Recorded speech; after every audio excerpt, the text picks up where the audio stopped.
All right, perfect. All right, welcome everyone. Thanks for joining our 10th webinar, Thrive webinar. This is a pretty important topic for me, especially. And yeah, if a lot of you might know too that I think a few days ago was kind of the year anniversary of the passing of George Floyd.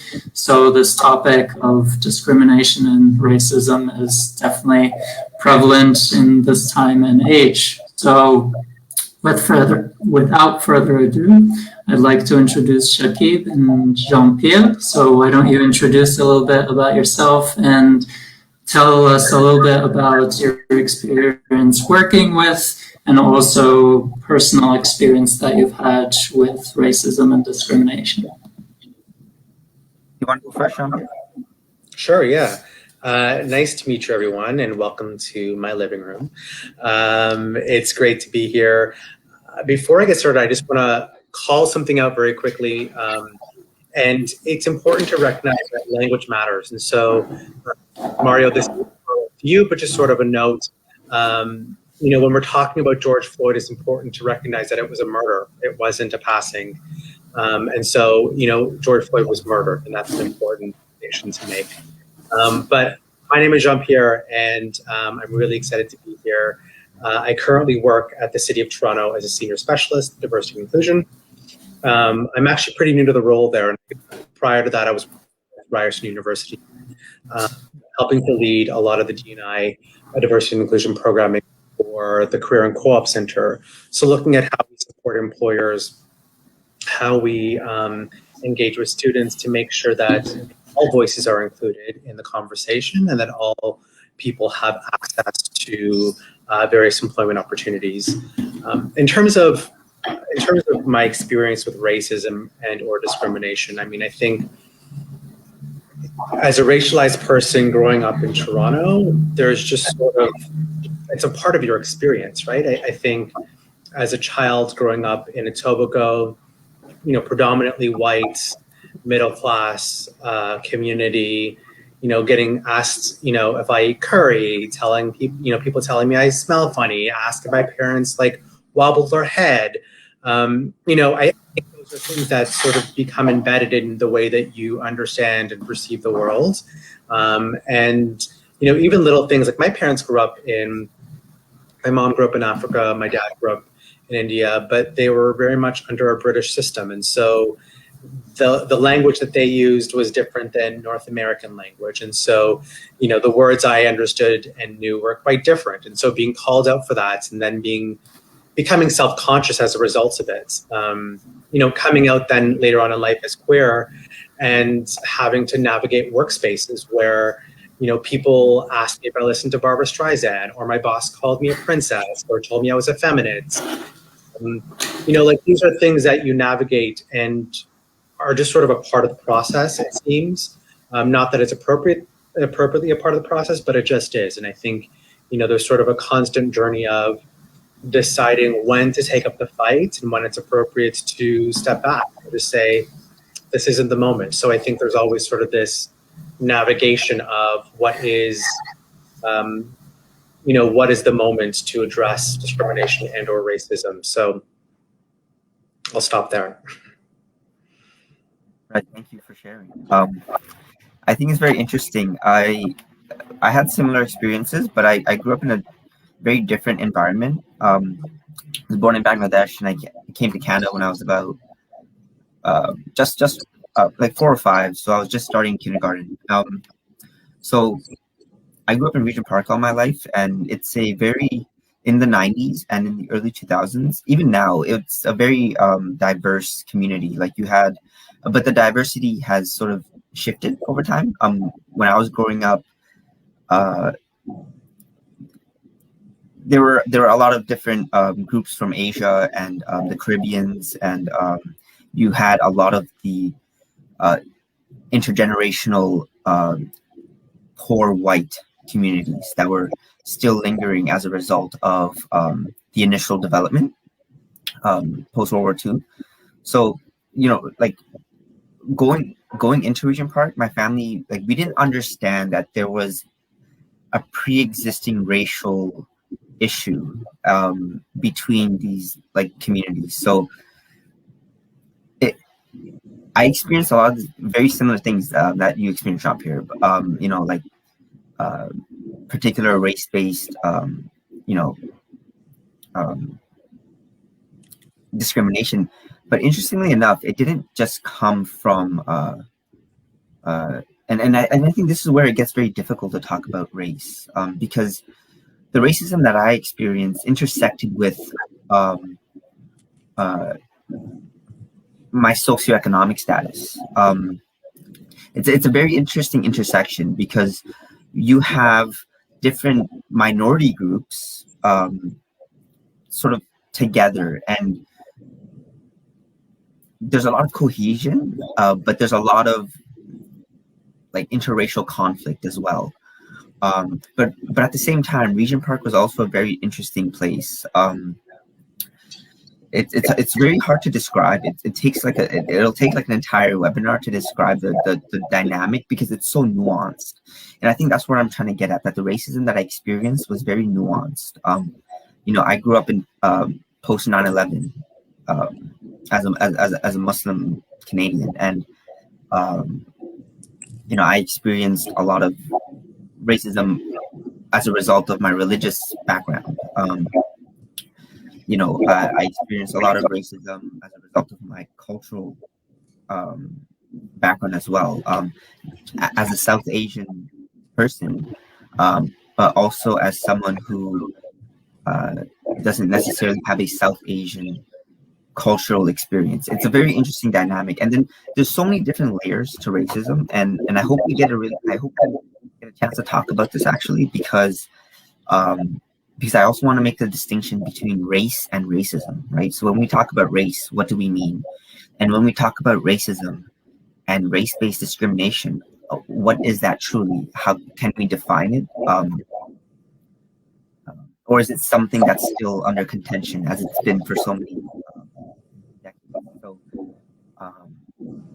I think, so taking my experience together, I think one thing that I've taken away is that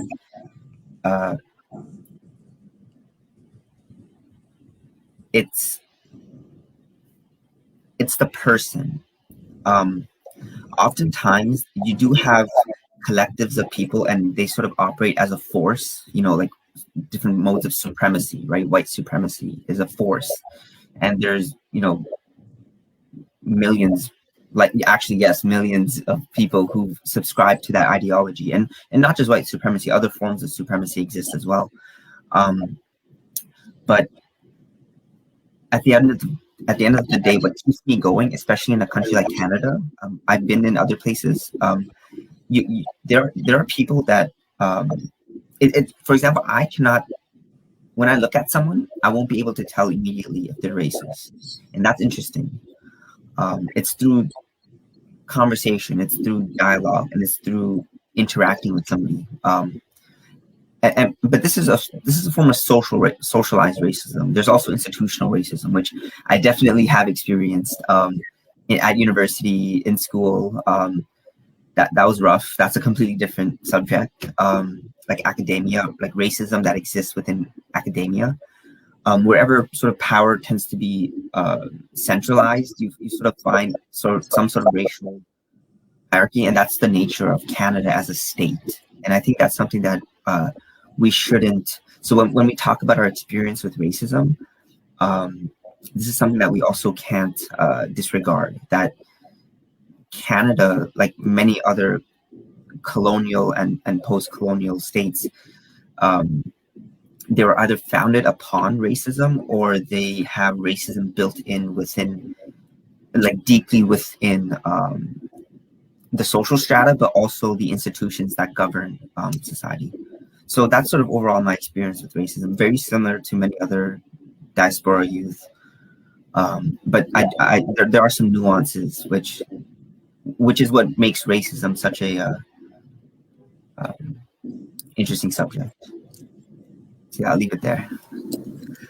I can just jump in real quick. I think, you know, you touch on some interesting pieces around white supremacy and its pervasiveness in our society and within our communities. And I think it's interesting because we all subscribe to it, right? Like it's something that is embedded in everything that we do and that we experience. And when you're talking about the racism within the community that you exist in, like that is the result of white supremacy, right?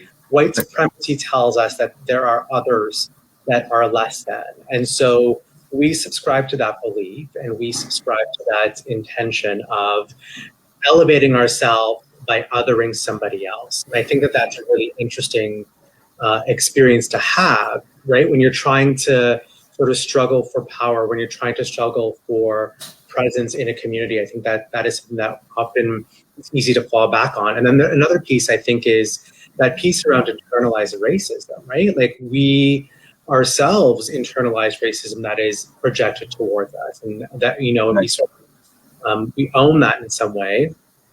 And I think of like growing up, my parents always saying like, don't make a fuss, like just keep your head down, do your work, like let your performance show people who you are. To compensate for it, yeah. Yeah.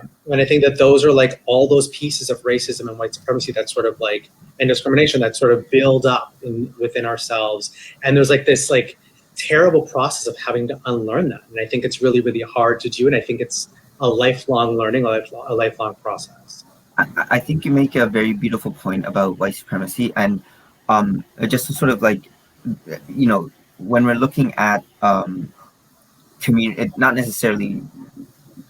Let's look at Regent Park or Cabbage Town and try to dissect it. It really is the result of white supremacy. Nearly all of the groups that existed or coexisted within the community came from either the result of colonization, either directly or indirectly, or it came as a result of, you know, if we look at modern forms of colonialism and neo-imperialism, which are, for the most part, Western driven, right? Now you have a global North, global South dynamic, and you know, when it comes to this sort of dynamic between minority groups, you know, we're all here in Canada, most of us driven from our homelands, or in many cases taken from our homelands and enslaved, and then through a process that took several centuries and wars and resistance, now we sort of find ourselves ghettoized together in a place. And this is another thing about racism. It's a very historical process. And no one just wakes up one day and says, well, I'm going to be a racist. You know, today I've decided to be a racist. And no one's born a racist. Racism is something that's learned. Racism is something that's experienced as well. And I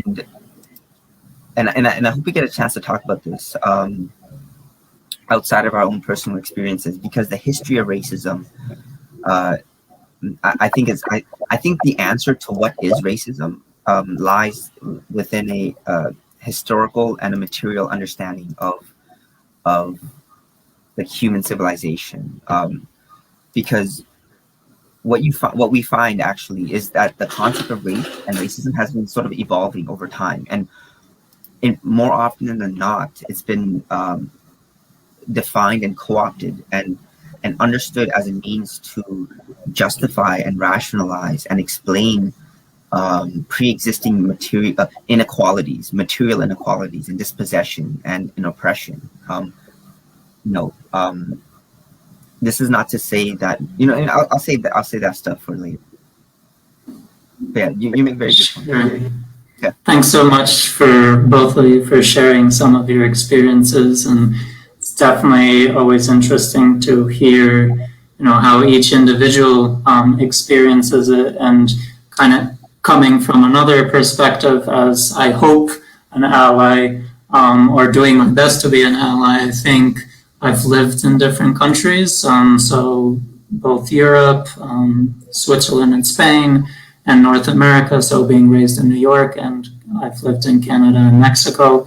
And it's definitely interesting to see how different in each parts of the world racism and discrimination has evolved over time through history and through also like the diversification of each country, because Canada and the US are both quite diverse, but I think the how different cultures are perceived is very different.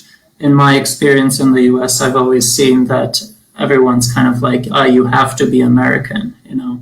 I just read a comment earlier today about someone who was, I think, Mexican or something, and someone was telling them, speak English, you're in America, right? And I think racism and discrimination does exist in Canada too, but it's kind of different in some ways. I mean, for example, well, I won't go into that much detail because I think there's different perspectives on that. But I think for me, what kind of really made me see like the diverse or the vast inequality is when I was in Peru, I think in 2018, and I just saw like there were these indigenous people, and the kind of railway from one city to Machu Picchu was British owned. And I was just like, wait a minute, you know, like colonization still is around. It's just shifted in the sense of the British, they kind of, some, I don't know, people from the UK, some foreigners, they own the railway and they profit from it, but the locals are still like, you know, beggars and poor. And I mean, that's like a very extreme case of kind of inequality, but it's just got me thinking. And then at the death of, or the murder of, so apologies, Jean-Pierre, the murder of George Floyd, I was actually in New York at the time, and I tried to have these conversations with people, my friends, family, etc., about this, and I just kind of realized it's difficult to have these conversations. I noticed that people like Black friends of mine were more open to having these conversations than white friends of mine, which was really like surprising in some ways. I didn't expect that, and it just, you know, that was kind of in some ways the precursor to this kind of webinar, because I think it is a starting point to discuss about these between races, you know, between friends, between family, to discuss, okay, like Shakib was saying, like, what is racism? What is discrimination? And, you know, in some ways, point a finger, not at the person, but at the action or, you know, what's being said. So if you notice someone says something or an action, you know, how do you address that? And that leads me nicely into the first question of, if someone is considered a minority or underrepresented encounters an act of racism or discrimination, whether it's at work, school, or maybe in their personal lives, what, you know, from your personal experience, what do you suggest would be some ways to deal with that in a kind of productive way?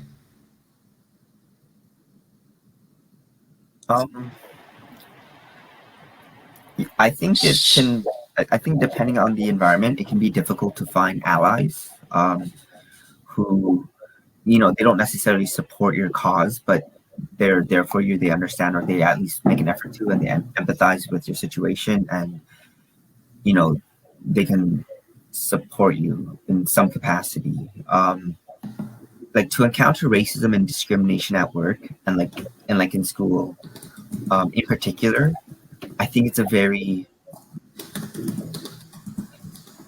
you know, there's certain things that like I'm grateful for, or I try to be grateful for, and at least in a country, and I've been to different countries. At least in a country like Canada, there's some structure. Obviously, we can criticize that structure, but my advice is to exhaust whatever structure that's in place. So if there's some sort of mechanism of reporting, if there's some sort of mechanism of finding some sort of like counsel, I from my experience at least, that's the road that I went historically, like through academia. Now that didn't always lead to any sort of like it didn't really resolve issues most of the time, but it did give me a good sense of how to navigate my society, how to navigate academia. And unfortunately, I think that's until we find some like until we have more representation for underrepresented people, it really does become that game of like cat and mouse almost of, okay, well, my problems aren't being addressed. I can't go to any authority figure to have my problems addressed. Well, I just have to learn to adapt and avoid becoming prey. When it comes to your personal life, that's so nuanced. Like from in my situation at least, I think that a lot of it goes back to like just learning how to cope and having the mindset of abundancy, that there is good in the world, you know, but it obviously depends on the situation. You know, if it's violent, if it's conflict, then it's hard to say really. That entirely depends on the person and the circumstance. But when it comes to institutions, from what I understand, the only way to really, well, not the only way, but one of the major ways that we can understand where the issues lie is by, at least at an organizational level, is to gauge these organizations, because that gives us a good sense of, well, what's the problem here? Yeah, that's sort of what I have to say. Mm-hmm.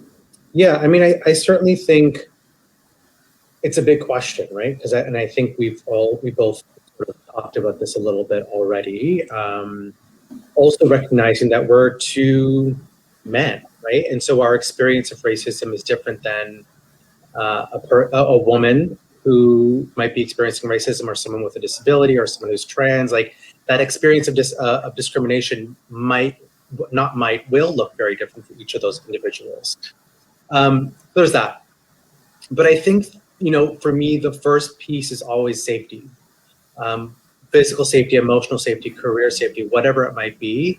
Make sure you're safe, right? And I think, you know, sometimes, like, I'm a skinny brown guy who's gay. Like, I'm not safe in a lot of spaces, right? I'm not going to call out things all the time because I physically don't feel safe.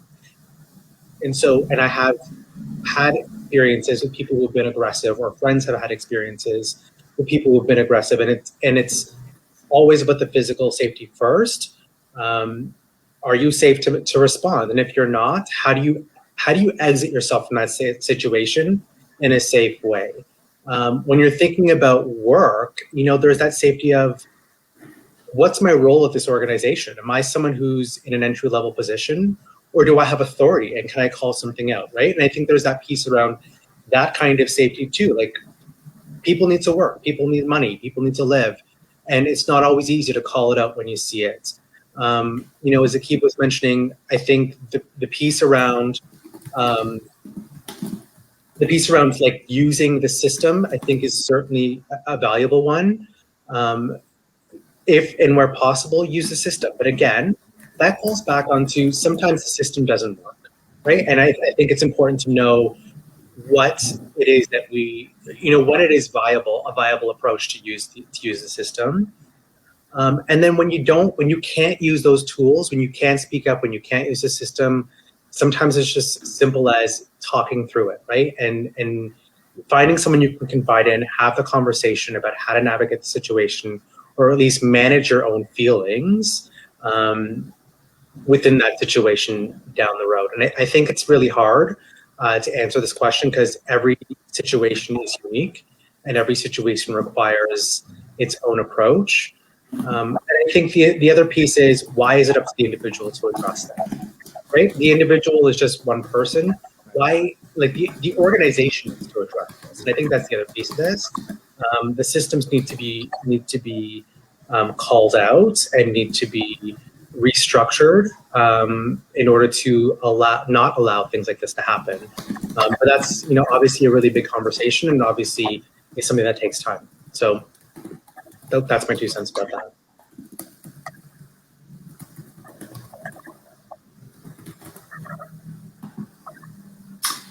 Yeah, thanks again for sharing. I mean, I realize, like you were saying, that there's so many different situations, so each one might be different. I think what you're saying about safety is definitely very important, especially, I mean, I can't speak from experience because I haven't lived in Canada so long, but I know in the US, depending where, I think that's what the difference I was saying, US versus Europe. In Europe, there is racism and discrimination, but the violence attached is not as prominent as it is in the US. I'm not sure about Canada, but definitely, in the US, but perhaps in some parts of Canada as well. And I think also, too, I think one of the challenges, too, and this is what I've seen, especially on social media, is how to have discussions in a calm way. Because I think, if someone says a comment to you and you get upset, that probably won't resolve the situation and might end in, a negative consequence for either one of you, right? And so I think that's probably a very big, I can't speak from experience, but I've noticed that can be sometimes a challenge to kind of be calm in those situations, to know, okay, what's the next step? With that in mind, going on to the next question, for the other side of allies, how can, if an ally kind of witnesses an act of discrimination or racism, say in a workplace, let's focus on the workplace because I know our community is especially focused on careers. So if an ally witnesses one of these situations, what would your suggestions be on dealing with that or approaching it? Again, there are some complexities, so kind of painting a picture where on one side you're in an environment where you might have a boss that's receptive to these, and on the other's hand you might have a boss that's less receptive to or might personally be someone who is a racist. So yeah, maybe let's, for this example, think of 2 different kind of ends of the spectrum in the workplace. Sure, sorry? You want to go first? Sure, yeah. I think there's a lot of there's many pieces to this. I'm always going to go back to personal safety. So, obviously, as someone who might be trying to step into a situation or address the situation in the moment, I would always say, ensure you're safe, right? If you're getting involved and you're going to be harmed, it's probably not wise. So I would say personal safety first. In terms of a workplace situation, check in with the person, right? See how they're doing, ask them if they need support. Those are all important pieces. If someone makes a comment to you, I think, Mara, you made a good point about dialogue and being able to have calm conversations. I think sometimes it's important to call people in instead of calling them out. And especially in a workplace, asking people to explain what it is they mean by the comment that they made or the statement that they made. Asking them to elaborate, because perhaps we misunderstood what was said, or perhaps there's something at the root of that comment that needs to be addressed. So, I think always the opportunity to dig a little deeper and offer a different perspective, there's value in that. I also think there's other things, right? I always sort of fall back to the 519. It's an organization that supports the LGBT community in Toronto, and they have a really fantastic training for trans allyship. But I think the core of the information in that is really valuable to any community. And they take this approach where it's sort of a three-piece approach. And it's, as an ally, you need to know when to stand beside someone, when to stand behind someone, and when to stand in front of someone. And so there are times in our lives where we're going to have to shelter someone. So you have to step in front of them and protect them for any harm that might be coming their way, right? So know when to do that. There are times when we need to walk beside someone in their journey, be that person to hold their hand and walk them through it. And then there are times we need to let someone just take the lead and, be the person to advocate for themselves. And I think that those are really important pieces, is that there's no one approach in any situation. It really is quite nuanced. And I think it's important for you to read the room, read the situation before acting. The last thing I'll say is, very recently I took a bystander intervention training. And this is more for more physical situations, but I think it's a really important training as well that I think, people should consider, because it talks about how to de-escalate situations in a nonviolent way.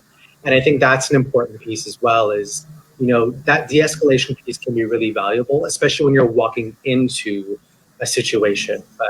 Something to consider. And I'll put a link to the 519's allyship training, because I think it's really valuable, and they have a really great infographic that really elaborates on this a little bit more. So I'll share that.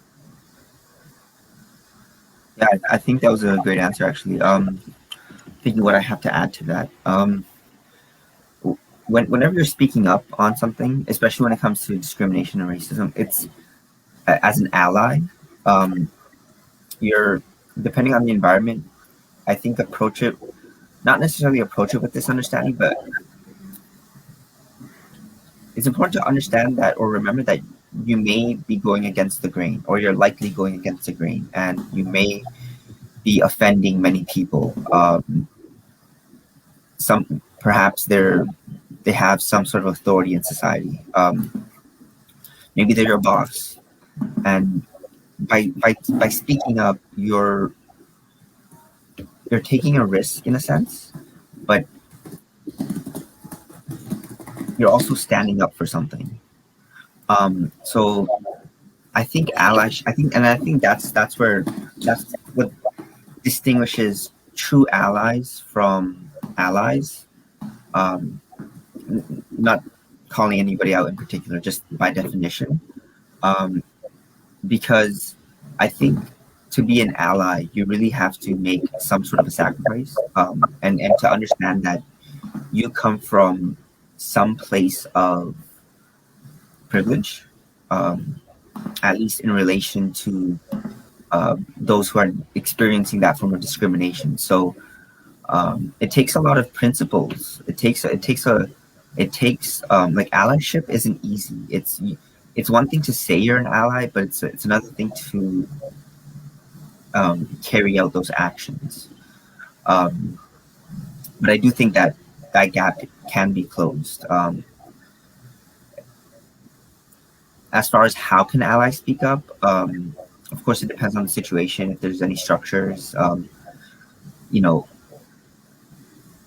but yeah, I think it requires some bravery depending on the environment. And back to Jean-Pierre's point that you're standing up against something, and this force by doing so you may endanger yourself. So it's a risk, and it's interesting too that speaking up can be so risky at times depending on the environment, and I think this speaks to what racism and discrimination is, because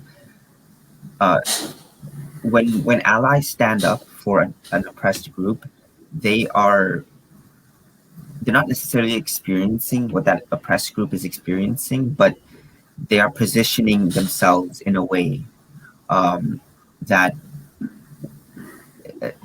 they're sort of placing themselves adjacent to an oppressed group, which is important to understand, because this positioning is outside of the norm within society. So I think going into it with that understanding, that being an ally is much more than just saying you're an ally and making a social media post or something. I can just jump in and add of, sorry to interrupt you, Mario.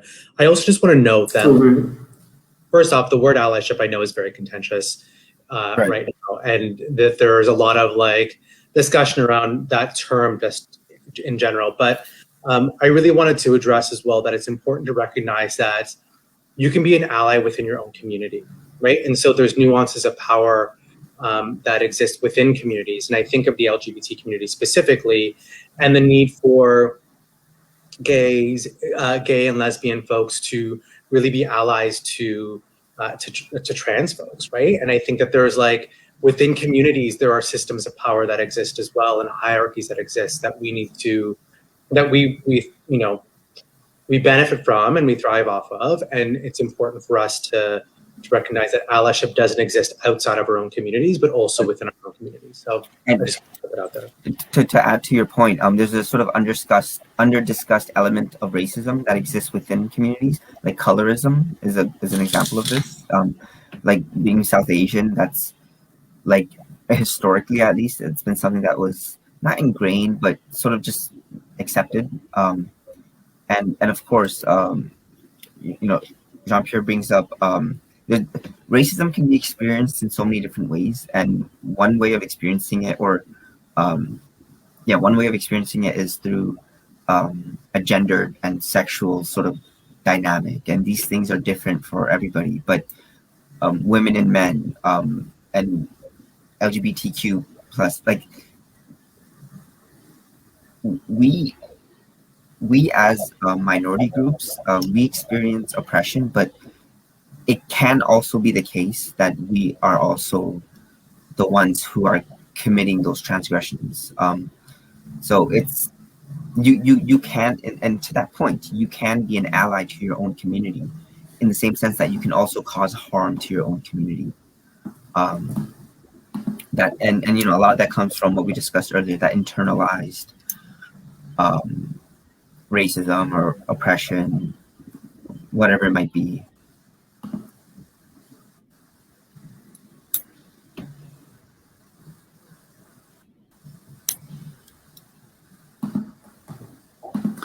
Yeah, thanks again for sharing those perspectives. And I guess to add on to Jean-Pierre, I think definitely I've noticed when white people are around each other, they feel more comfortable saying racist and, comments that they probably would not say around Black people. And I think self-reflecting, I've been in those situations and I haven't said anything. So I think it's important, definitely in those communities, to just speak up and say something when you notice it, because too often nothing's said.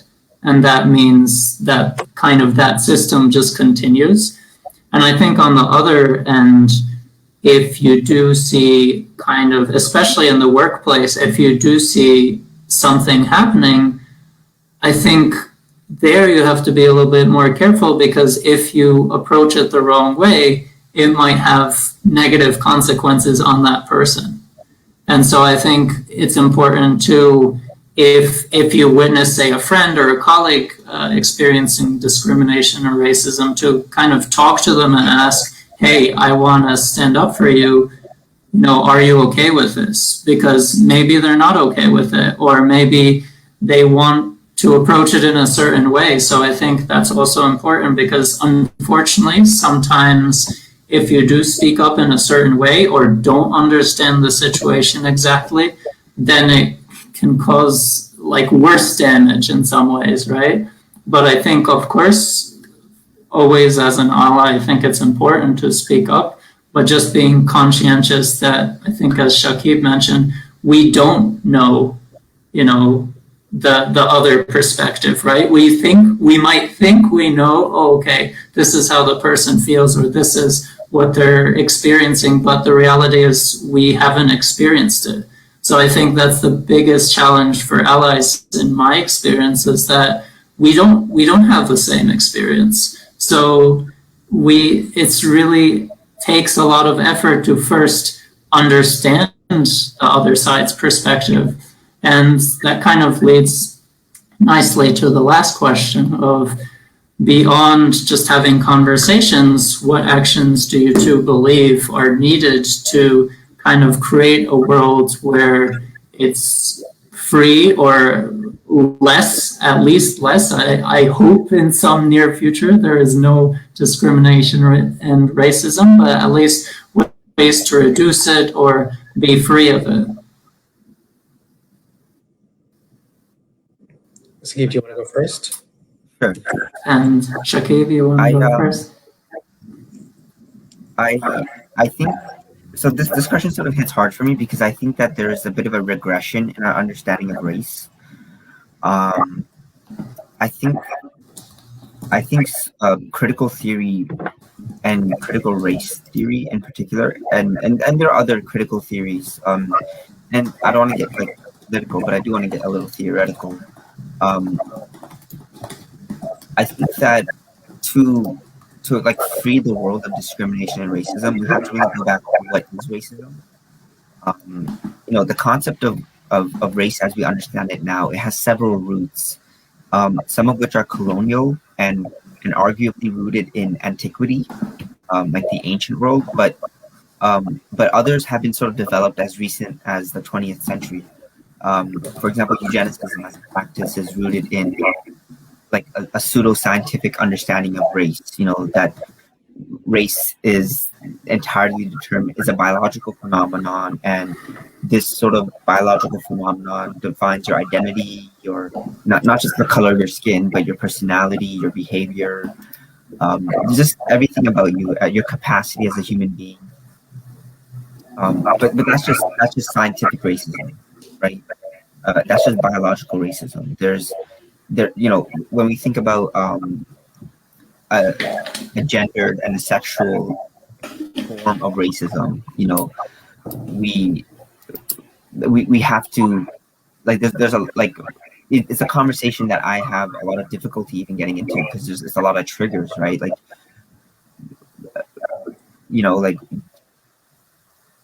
it's hard to talk about. It's very very difficult to talk about. But racism has existed for much, if not most, of human society, and I think that's an unfortunate reality. But the concept of race, as we understand it now, in a modern sense, it does have colonial roots, and we do live in a post-colonial world. Colonialism was only how many centuries ago? And now you have modern neo-colonial relationships, and what we find is that race and not just racism, but the concept of race, it's more often than not used to explain, justify. I said earlier, explain, justify, and rationalize these sort of material inequalities that exist between different quote-unquote ethnic groups. And these things are often used to justify and legitimize discrimination against them, right? How do we create a world free of discrimination and racism? It's a big question. Like, how do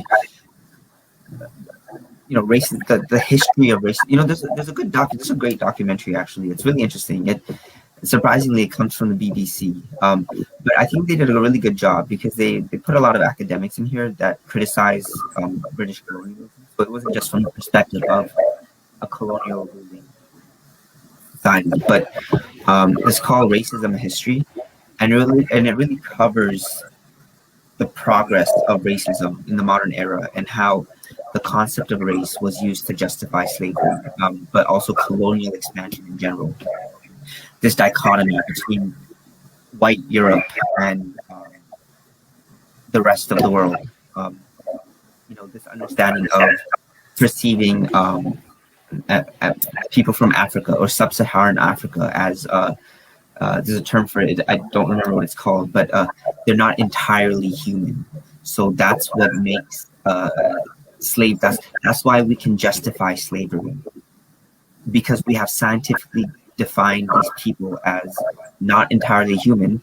So they no longer, so it's a process of dehumanization that occurs, and that really at the root of racism, it is dehumanization, because you no longer perceive that person as another human being, as a member of your own species, but they take on the form of an other, and not just an other, but a competing other, you know. And then here you have intersections with nationalities, right? You know, immigrants are coming to take our jobs, you know, just rhetoric. It ends up as rhetoric, and I think that's where I don't know where to take the first step, but to me, I think there's certain pillars of racism, certain pillars that racism stands upon, and identifying these pillars and just doing what we can as people of color, quote unquote, but also as white allies. And by the way, I just want to state something else. There's another form of racism we haven't actually discussed, and it really is the racism that was experienced by European groups as well. And I think that's something that goes under discussed, because there's a lot of racism that exists within Europe and European groups, and there's a lot of marginalized European peoples, like the Roma people, like quote unquote gypsies, you know, the Irish, you know, the Italians really got it bad when they first came to Canada and in America. Racism is a social construction, but I think that slowly, for some reason, partly in due with propaganda, and I think the co-opting of critical concepts by like more like liberal organizations, I'll just say it. I think these things have sort of eroded our understanding of that critical understanding of race, and critical is key here. But yeah, I'll just leave it there. Sure. Yeah. I mean, when I think about moving beyond discrimination and racism, and I won't say getting rid of, because I don't know that we'll ever get rid of it. I think humans thrive on power, and I think that will always exist, is that power indifference.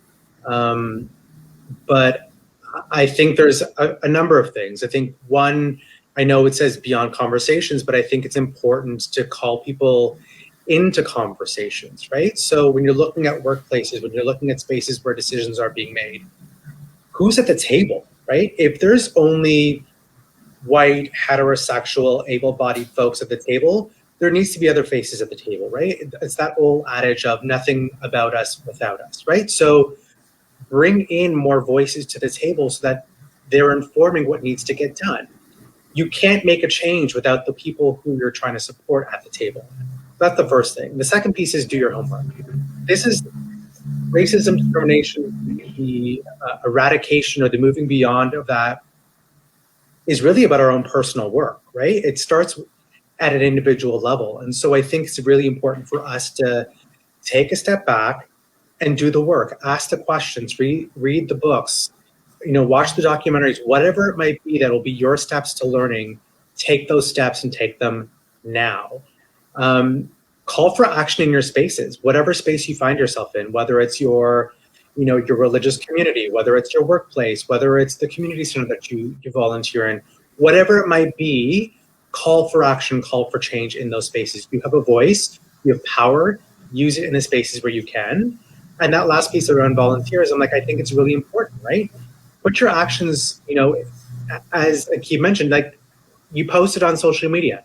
Who cares, right? What have you actually done? Get in there, get into the community and take action. And I think we need to stop celebrating organizations that are doing diversity work. Let's call it out for what it is, right? Diversity work is the work you should have been doing from the get-go. You have a diversity program, you have a person of color in your leadership, they should have been there to begin with. So let's stop pretending you did something good, because you didn't actually do something good. You opened the space up to everyone that should have already had access to it. So let's stop celebrating that and start holding more organizations accountable for not having done it already. And the last thing I will say is put your money where your mouth is, right? Your money matters, and those decisions you make with your money are important. So support, Black-owned businesses, support queer-owned businesses, support businesses led by women or folks with disabilities. And in your organizations, think about how you can pull those organizations in. Supplier diversity is an emerging conversation in Canada. We're a little behind the ball on this, but it certainly is a space that we need to think more about. And there's lots of organizations that are supporting that work, whether it's the Canadian Gay Lesbian Chamber of Commerce, Women's Business Enterprise, CAMSI. There's a whole slew of them that are supporting businesses that are led by equity deserving groups. And I think we really need to be doing the work to go out and find those organizations. Don't go onto Google and Google, Grand and Toy. Go find out who else is offering those services by doing the work and getting out there. And I will share another link to Supplier Diversity Canada, which is an organization that helps bring different supplier organizations together. So I strongly recommend to think a little bit more broadly and think beyond what our regular practice is. Especially when we're hiring folks, people are like, well, it's hard to find Indigenous folks. Well, then put your posting up for 6 months as opposed to, 2 weeks. Do the work, get out there, and don't, it's not about things turning over overnight. It takes time. So put the time and put the effort in is what I would say. And to kind of add to that, especially what you were saying about doing the learning, I think, books are great, but what I've noticed in kind of white people community, but it exists in every community, is that people get comfortable. They get comfortable with people that they feel are like them, whether it's based on religion, based on skin color, based on background, based on culture, whatever. And that's a bad thing, because if you only know people that look like you or, have the same religion or speak the same language, you don't know anything about people outside of that world, right? You only have this little bubble of the people that are in your community or in your circle. And I've noticed this happens too often, that people don't have very diverse friends. It's like that simple first step of making friends with people that are different than you. And especially for white people, getting out of your comfort zone and, approaching people that are different than you, or, talking to people that are different than you. I know for example, it was kind of an amusing situation for me, reflecting back. I had no clue what diaspora meant. And there was an event about diaspora. So I went there and I was the only white person there. It was all, people. And, it made me uncomfortable at the beginning. But then I realized, what was interesting, the commonality, in the sense that I didn't understand all their experience, but having been a foreigner most of my life, having lived in different countries, I had some notion of not knowing your identity fully, so finding those commonalities between people that are different than you. Because I think at the end of the day, all of us bleed red, and, we all breathe air, we all eat, we are humans. We are the same humans, right? It's just we look different, we speak different languages, we have different religions. So it's only the outside that is really different, but the inside more or less is often very similar. And we also often have very similar experience, whether it's friendships, romance, careers, etc., or interests or whatever. So trying to get out of the comfort zone, learn, experience. And in terms of careers, I think that's the question always, is like, people see diversity as a layer that they have to do, but it's more, I think, a layer that can help your company or business or organization. Because if you think of it, if if you're in Canada, for example, your customers, your users, whatever, they're probably diverse. And if your team is not diverse, you can't really meet the needs of your team, of your customers or clients, right? Because you only know a sliver of who you're servicing. So I think diversity is so important because also with problem solving. So I think just understanding the value and how important diversity can give both like society, workplaces, etc. With that in mind, unless anyone had anything else to add, I want to thank both of you for your time. I've found it very, interesting to hear all the perspectives, and definitely there's so much work to be done. And I think it's things like this to get the ball rolling, and hopefully our community members will try to find ways to move forward in whatever ways, and use these examples that both of you shared to try to find ways to appreciate other people that are different than us. Thanks so much, Mario. Thank you so much. Good comment. Thanks, Shakib and Jean-Pierre.